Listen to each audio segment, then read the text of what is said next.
really happy to be here, but what I will talk about is I will talk about intervention research in the context of an age-diverse workforce. So I've been highly passionate about studying age diversity, and I started more or less with doing questionnaire research where I would have several waves and ask people about their experience as an aging worker or also in an age diverse workforce. But what was missing so far was this, what you refer to as practice impact. So I found that the next step then for me would be to actually go into organizations and do some interventions. And that is what I mean when I talk about intervention research. I mean, going to an organization, you could sometimes say getting your hands dirty, and actually conducting a training or maybe introducing an app could be another intervention, or an HR program. Anything like that would be what I consider an intervention. And this, in theory sounded great. In practice turned out to be much more challenging than I initially thought. And I would like to share today insights from 2 studies that we did. And then also I have my PhD assistant here today, Lioba. She will also share at the end a brief introduction about an even more complicated design where we try to get videos from organizations. So we have quite some experience on trying to convince people that it's worth doing research, and we also have quite some experience with disappointments, I guess, in the process. And I would like to, or I would hope you to get out of here not only with some insights on what we did in these studies and what were the outcomes, but also maybe some inspiration on what can help you if you do intervention research or want to do it to be more effective and get organizations to actually take part in it. Let me start by first with the problem that we all know and that we also started with. And Sharon, you said so nicely that it belongs to this part of integrate. So we have an aging workforce and we do have skill development needs that come with it. So on the one hand, we have people from different generations, and on the other hand, which is somehow related but can also be seen separately from that, we have the need to really develop new skills in people. And that comes with many challenges in combination, meaning we somehow need to manage the different values and needs of different generations, but we also need to manage the knowledge flow between people from different age groups. That might have implications for career management or for health management. So lots of things to think about, and that is also what I started with when I went into organizations and tried to convince them that it would actually be a good idea to do some research and some intervention research on this. The thing that happens then is not all organizations were as excited as I was to take part in that. And I'll come to the learning from that later. But first, if we look also at what is out there in terms of research, this here is a quote from a paper from Truxillo and colleagues who did a review, and they reviewed all intervention studies that have been done with an age focus in the workplace. And they basically said, also as highlighted here, there are few studies. So there's research on interventions for older people, so people who are transitioning out of the organization or are already retired, but there are very few studies that are actually happening in organizations that directly assess either older workers' experience or the interchange and exchange between younger and older workers.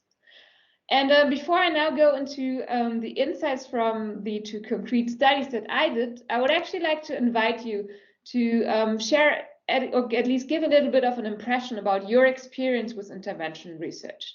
So not only related to age, but also more generally. And I use here my teaching software. So I asked you to go to Socrative.com and pretend you're a student, select student, log in, and then it asks you for a classroom name, and this is CEPAR. And then you will see 2 questions. And I would appreciate if you take a few seconds to respond to them.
Okay.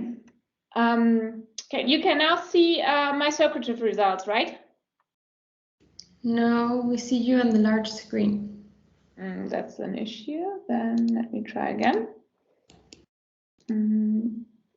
Okay. That should work. Now better? Yes. Yes, we can see you now. So, in terms of your experience, we see that 46%, so almost half of you have never done it, but 33% are currently trying to, have not done it yet, but are in the process. So you probably go through also all these experiences that I will share today. And we have then roughly 21% who did it one time or already several times, and maybe can also later contribute in terms of sharing best practices of what actually did work. Then I also asked for what were the biggest challenges, greatest difficulties that you experienced.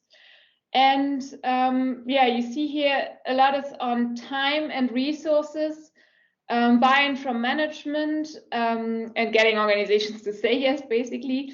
Wasting the time of the organization, getting buy-in. I see here convincing them of the research design. That's something we also had. And trying to align research goals with organizational needs. I guess all of this is probably very, very true. What I see here in terms of getting organizations to actually see the value, but also the timing issue, and then also aligning their expectations of what research means with what we think that research means. So thanks for sharing that, and I'll try to touch upon these points when I now continue talking about what we actually did. Do you now see my slides again? Yes, we do. Thanks. Cool. Perfect. Then I can move on to say, how I will do or how I will share my experiences on these different types of interventions.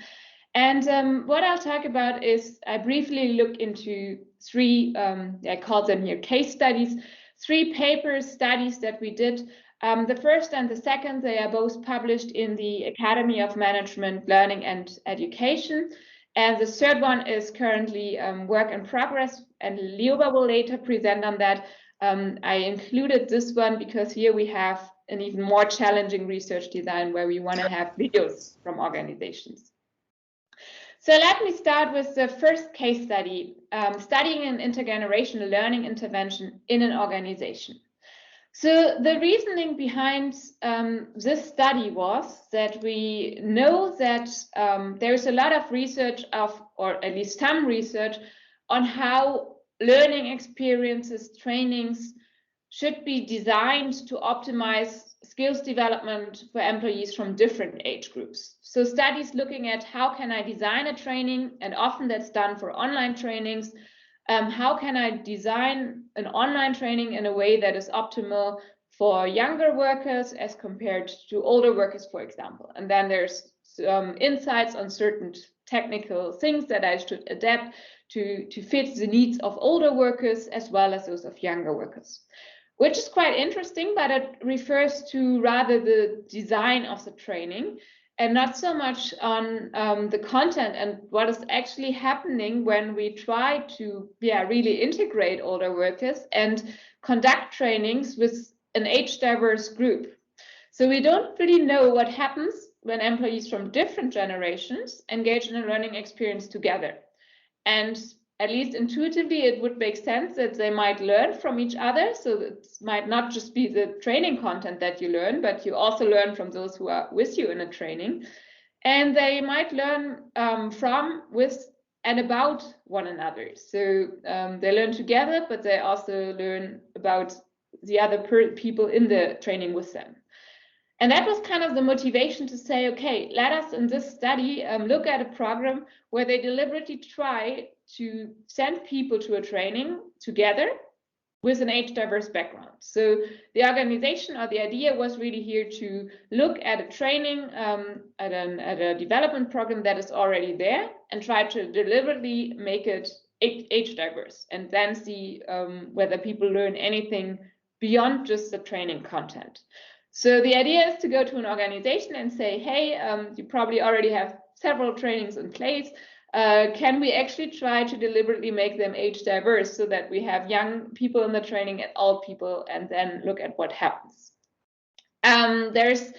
We looked at or we wanted to look at a longer training. So at a training program here, actually, what we ended up with was a training program that went for almost 2 years. So a really long apprenticeship program where they then tried to have both young and older workers. And we had some theory ideas that intergenerational learning might develop over time.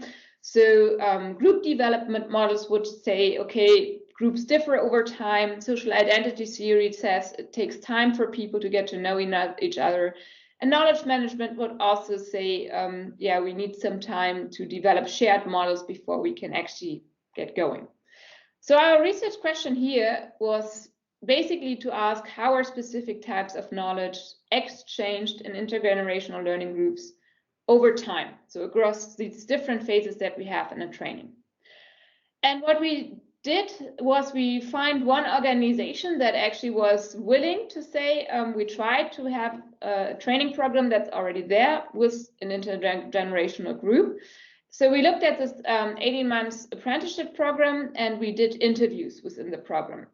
Before the training, during the training, at different stages of the training. And we then looked at how people actually exchange knowledge.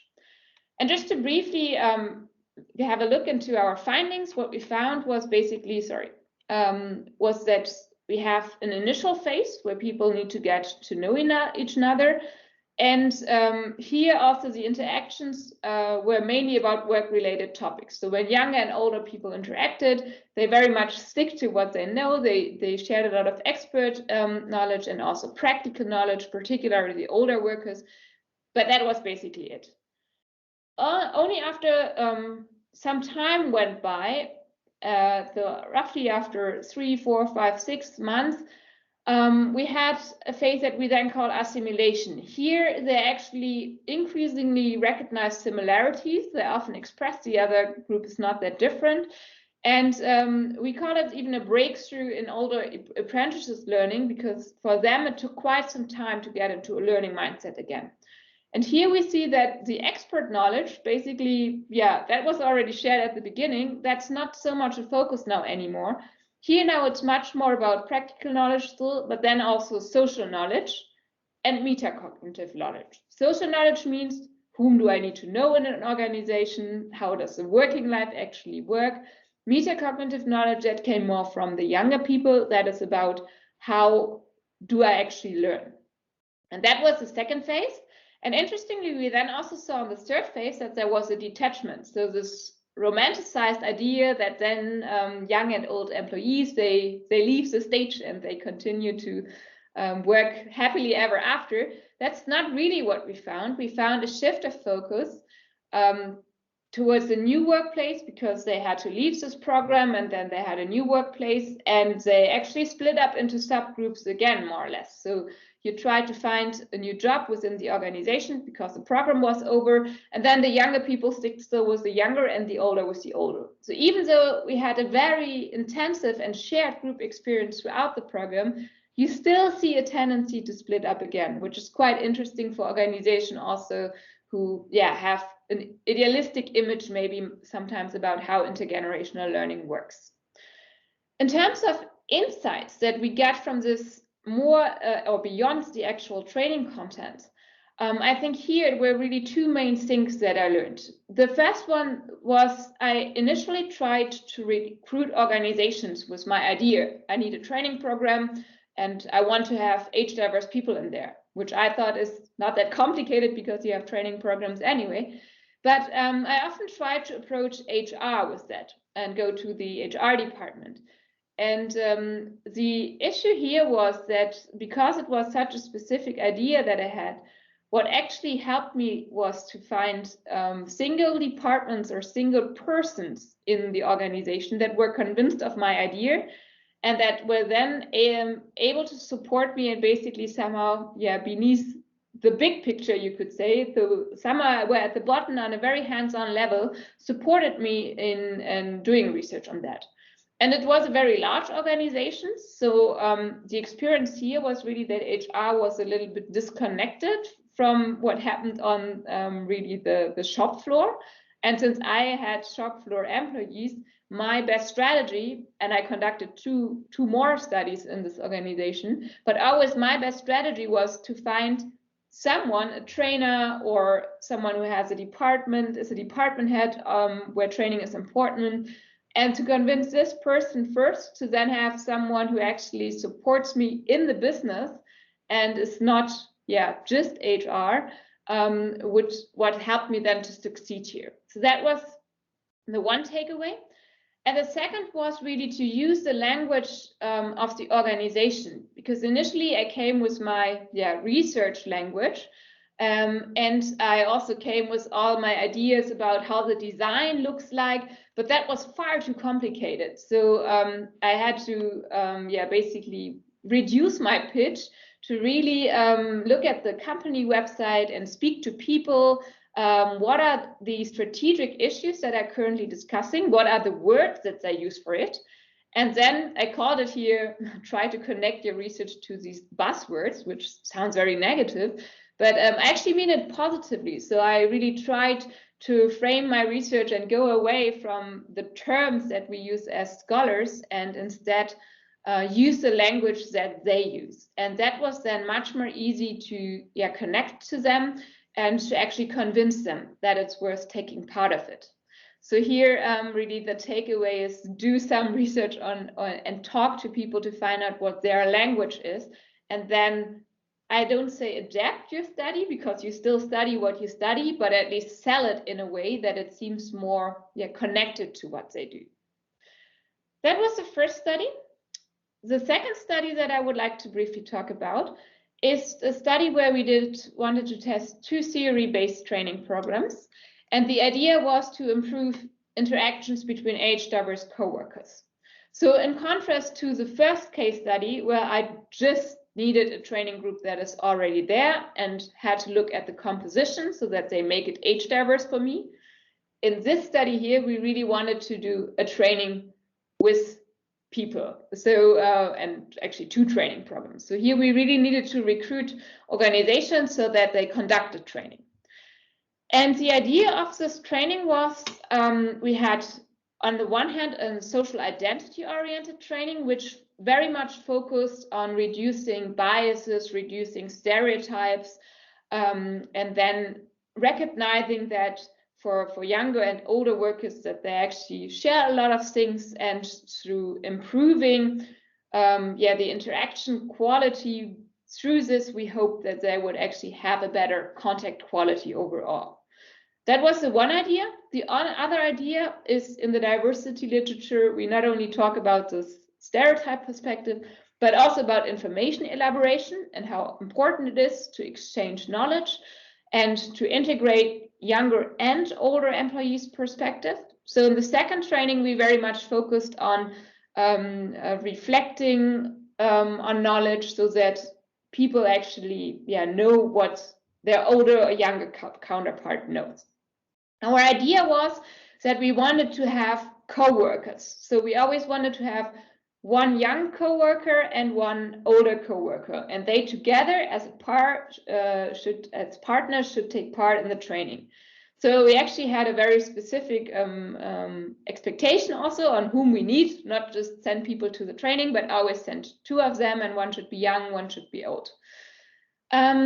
What we also wanted to have in the study is we wanted to do the training, but then ask them to fill in follow-up questionnaires and a pre-study questionnaire, in which we already collected all study variables so that we could basically control for the baseline, which means a lot of questionnaires for organizations. And you can see here the questionnaires basically always included also the construct that we expected to be influenced from the other training.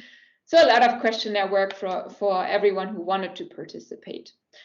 We also wanted to have a control group, and you can see here whom we then got in the end. Overall, we had 58 diets. So that means 116 individuals in total, 58 young people, 58 old people.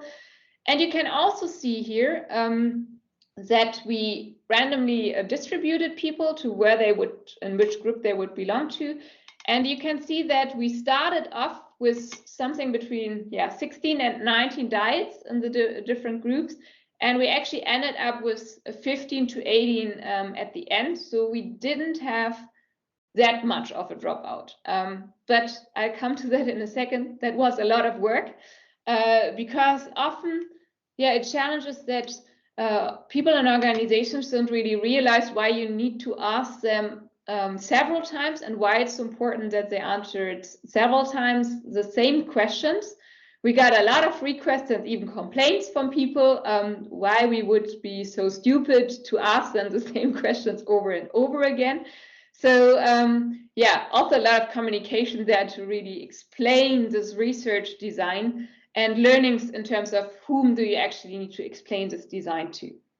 But first, about the results, what we actually did is we did the study and we did find that these trainings work, and they work on the different paths that I outline here. So the identity-oriented training really focuses on increasing the perceived similarity, and people, the younger and older people, feel less stereotypes read, so less risks from the other, and it improves contact quality, and that works when we control for everything that works, that we also tested in the other training, the knowledge-oriented training, which, as you can see, works better for knowledge transfer. You can also see that when you read the abstract in this paper, which is now, as I said, published in the Academy of Management Learning and Education, you will see that there's a sentence that says, in a pilot training integration study, we made a first attempt to develop and test an integrated training program.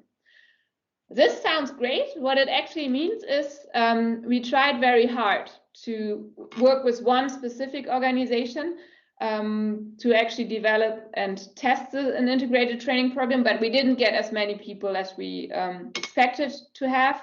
And that's why we now have kind of added as a pilot study because we're not able to get the amount of people that we wanted to.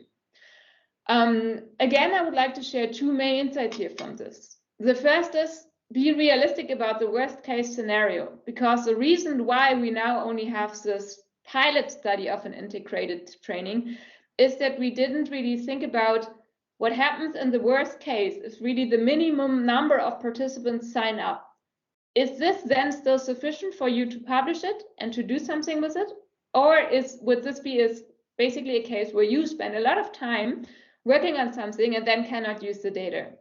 And that is for me now really the crucial question for every intervention study that I do, to think about this worst case so that you don't run into this problem that you spend 1 or 2 years spending so much work on it, but then you're not able to use it. Related to that is really over-recruit as much as you can. You'll have dropouts, and you will just need to have to live with the fact that people that are very enthusiastic in the beginning then stop to be very enthusiastic. And last but not least, be very persistent with follow-ups. So we actually did follow-up calls with every single study participant, also to remember them to fill in the questionnaires again. So we really spend a lot of time in also all the follow-up work. And this relates to the second learning here. The work often only gets really started when organizations say yes. So we got a lot of questions from that we didn't expect from participants. First, on scheduling. If you do an intervention study, they will always have, even if you communicate very clearly what kind of your timeline is and what is possible, you will receive lots of individual emails from people who still have scheduling issues, and I want to mention that. And also, we received a lot of follow-up questions on the questionnaires. So I already said some asked, why are you so stupid to ask several times the same thing? Then also other questions on the questionnaires. So I really recommend to plan sufficient time for that, and ideally get support from one person who's really the contact person and is responsible for that, because that's something we completely underestimated, the time that still is needed there. Then also plan in time for results presentations and reports as a company. So again, something that we underestimated. We said, okay, we will do a results presentation, but then the people found it so interesting that actually lots of other department heads asked whether we could do the results presentations there as well. So yeah, an important learning is to ideally get support, but at least plan sufficient time for conducting intervention research in organizations, as there's so much more to come when they actually do say yes. And with that, I would like to come to the last short case study. This is now on getting more complicated data. So here we we have been successful, but we try to recruit organizations to take part in a workplace video recording study. So we actually wanted to look at workplace meetings. And my PhD candidate, Lioba, she spent quite a lot of time on trying to recruit organizations there.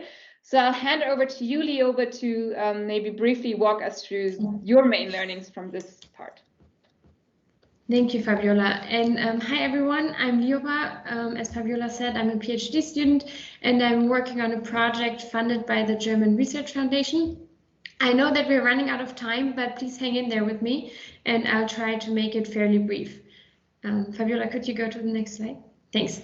So the idea of the study, just to set you up with what we wanted, the kind of data we wanted to get, is that we're interested in the interaction between leaders and followers in meetings, especially in virtual meetings. So we wanted leaders and followers, we asked them to fill in a pre-questionnaire individually. Then both people met online for virtual meetings for at least 20 minutes. And then after that recording, we asked both participants to fill in a second questionnaire individually. And the idea of this project was to get at least 100 videos. So we started at 0. On the left, you see our ticker that's on my desk. So that's how we started. And the idea was, okay, we have our study, we set it all up, and now participants are pouring in, right? And obviously this is not what happened.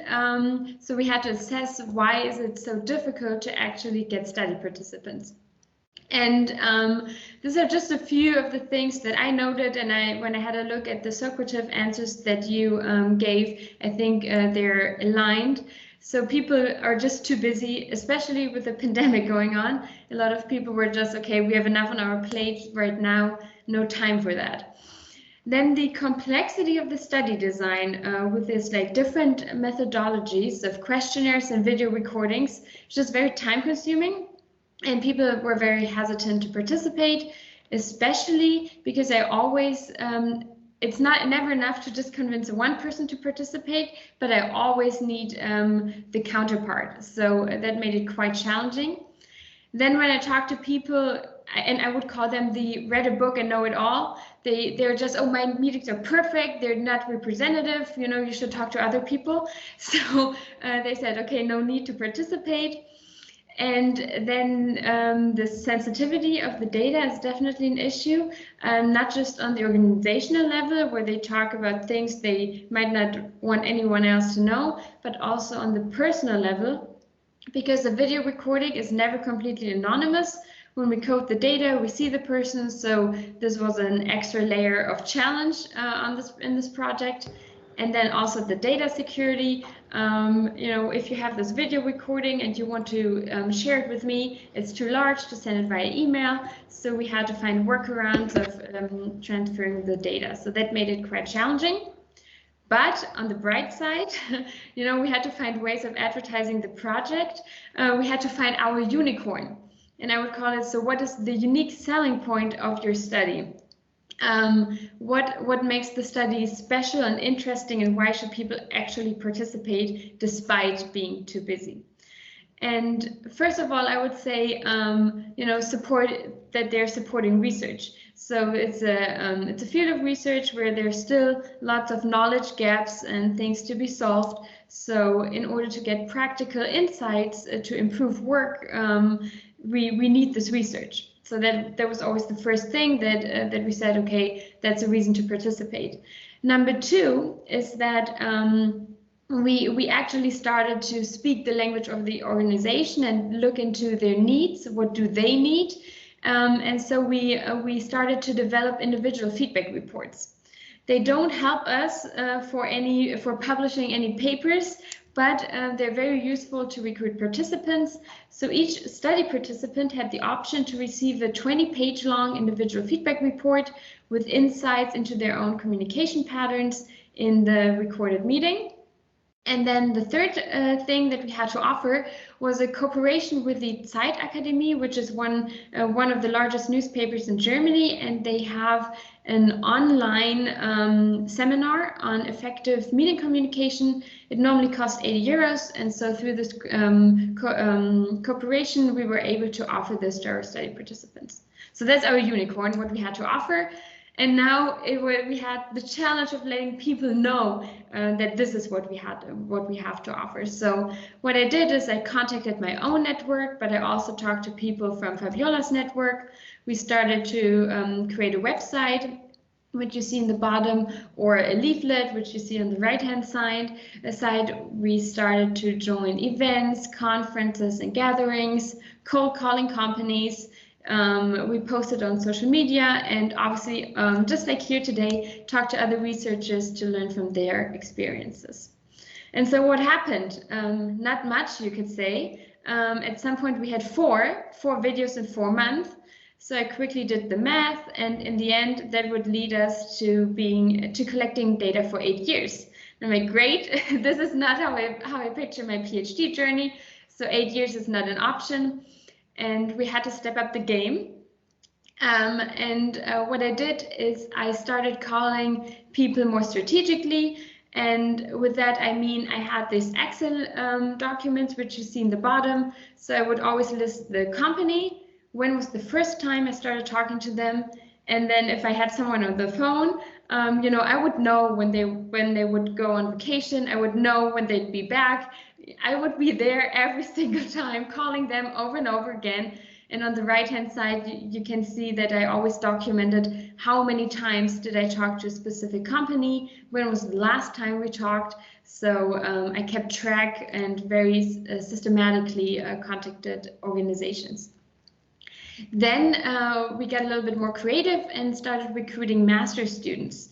So they were writing their master thesis with my colleague and I. We had 7 students in the end, and we asked them, we made it a requirement for their thesis, them to collect data for us. So by doing that, we were actually able to not just double, but triple the effort. So that was very helpful to get people on board supporting the recruitment process. And then I also started to join events more strategically. So especially during the pandemic, there were a lot of networking events happening online. And I really like this format of 5-minute speed datings, because I would say I can talk to anyone for 5 minutes. And it always gave me a great opportunity to just get the study out there. And then some other things that we did is that we noticed that the name of WHU, which is an internationally known business school, is very interesting for organizations. So we set up contracts and offered organizations to actually advertise that they have a cooperation with us. So I would tell them, oh, if you recruit 10 videos for us, you can advertise with our name for 6 months. But if you recruit 20, you can do that for 10 months or whatever. So I actually started selling our name. Over time, obviously, I'm not going to lie, you start getting more desperate. And that's just an example of how conversations would end up. So if I would talk to a friend, in the beginning, if it would make sense to bring up the study, I would do so. Then later on, if people would just talk to me, I would bring up the study. And then in the end, I would be so desperate that even if I hadn't talked to people in years, I would message them and be like, hey, we're doing this very cool research project. What do you think? And so over time, videos started to come in, and we had 43, 75, 99, and then the 0 again, but now with a 1 in front of them. So we reached our goal of 100 videos. I'm really happy that we did that. It was a struggle. So let me give you just some key takeaways that I think could be helpful to anyone recruiting. First of all, find your USP, then get support in the recruiting process, create convincing recruiting material and spend some time on doing that actually. Reach out to your network and post on social media, so be visible. Join as many events as you can and contact people, and most of all, be persistent, and I would say become the unicorn so that it really becomes your baby, your project, and that helps a lot. So that was a very brief recap of this struggle of collecting data, but yes, we made it. And I hand over to Fabiola again. Thank you. Yeah, a really great effort. And I also have my last slide now, which basically wraps up all the learnings. So I differentiated them here between acting outside the company, acting in the company, and communicating the added value. And it summarizes everything you've heard now, starting with creating convincing social media, with creating convincing recruitment material, but then also be active wherever you can. Social media shouldn't be underestimated, but also alumni organizations from universities, because alumni are often very supportive to still support research and join in.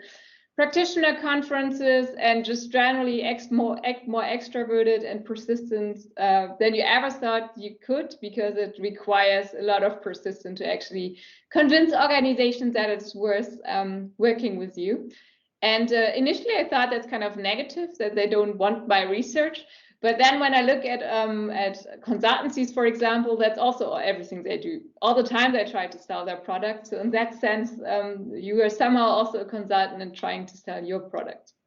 Then in the company, really important to identify the pain points and then speak the language of the company, find people in the company that support you, and really think of the worst case, over recruit dramatically, and plan in lots of time for communication. And then last but not least, the added value, so the USP here. Really don't underestimate the trend toward evidence-based management. So often we sold our studies by outlining this evidence-based aspect, and also think about certificates, or like how you can use this university stamp, which is really the only USP we have, to convince companies and provide them an added value by working with you and using that also for them internally as an argument why it's worth working with you. And with that, thank you very much, and I'm open to any question that's still out there. Thank you so much, Fabiola. So